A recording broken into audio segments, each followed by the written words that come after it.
In the past decade, China has made serious inroads of influence across Africa. China's economic ties to the continent are now on par with those of the U.S., but China is not alone. Iranian President Ebrahim Raisi just wrapped up his three-nation African visit in Zimbabwe. Raisi was met by the Zimbabwean President Emmerson Mnangagwa at Harare airport. Both countries are under U.S. sanctions, and this visit is partly aimed at building new partnerships to soften the impact of that economic punishment. Raisi has already visited Kenya and Uganda. So what is Iran looking for in Africa? I want to pull in now Danny Citrinovitz. He's with the Institute for National Security Studies in Tel Aviv. He also spent time as head of the Iran branch in the Research Analysis Division with the Israeli Military Intelligence. Danny, it's good to have you on the program. You know, the West often sees China as the main rival in Africa. Russia is also seen as a competitor there as well. Do leaders need to keep a closer eye on what Iran is doing there? Most definitely. I think that the world, especially the West, United States, Europe, really focusing on the Chinese and Russian activity in Africa and tend to neglect Iran. And for Iran, Africa is an extremely important continent.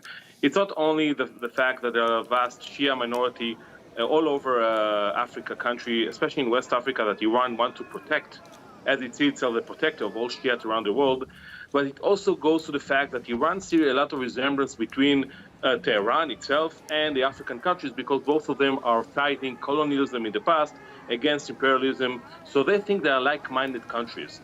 So they are taking that into account and try to make that, like you allude in your discussion, in your previous discussion, at the end of the day, they're trying to find a way to bypass sanctions, U.S. sanctions. And also Iran, as we can remember, want to export its capabilities, its arms sales to Africa. It already did that in Ethiopia. So we can assume that Iran will try to sell to Kenya, to Uganda, to Zimbabwe, or other countries its capabilities. So in that regard, it's extremely important for Iran. And can I add one important thing about Raisi itself? As we remember, Iran has a previous president, President Rouhani, that actually tried to open the relations between Iran and the West, even the United States. Now, Raisi is a different player.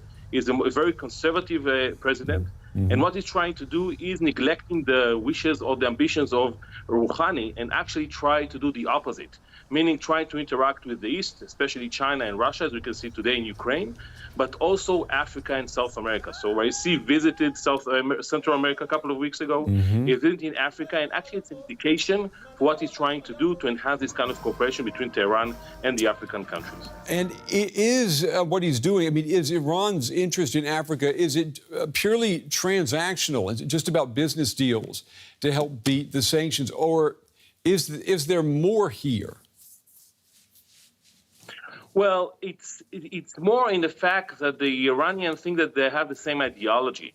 You know, the issue of we are countering the West, we are all in the same boat. So in that regard, the basic concept is more, it's not transactional, but Iran wants to use that as transactional in a way that it seems that it can manipulate, it can exploit African countries, like I said, from selling arms to bypass sanctions, to find ways to enrich the poor economy that Iran has today.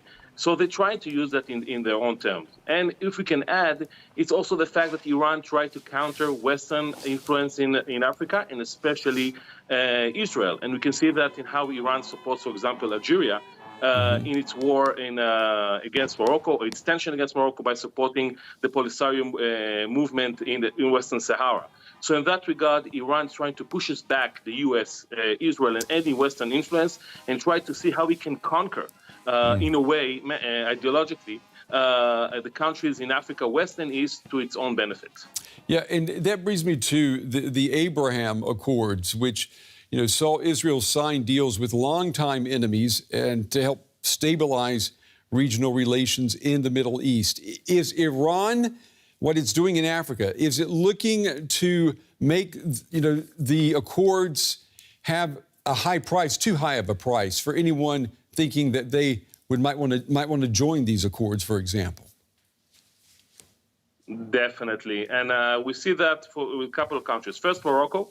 And actually what Iran is trying to do, like I mentioned, help Algeria really to counter and really make Morocco pay the price for its normalization activity or agreement with the state of Israel.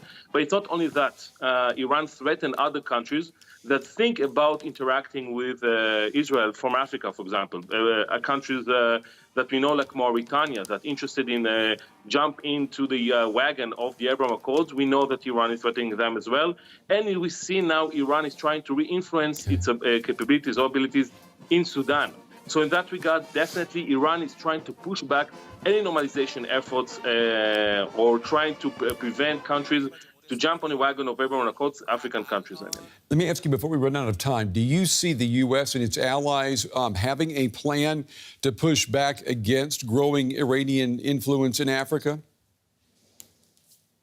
Unfortunately, no. We see the U.S. administration is becoming more interested in Africa. We had the African summit in December in the White House. We had a high-ranking visit from U.S. members from the administration coming to Africa.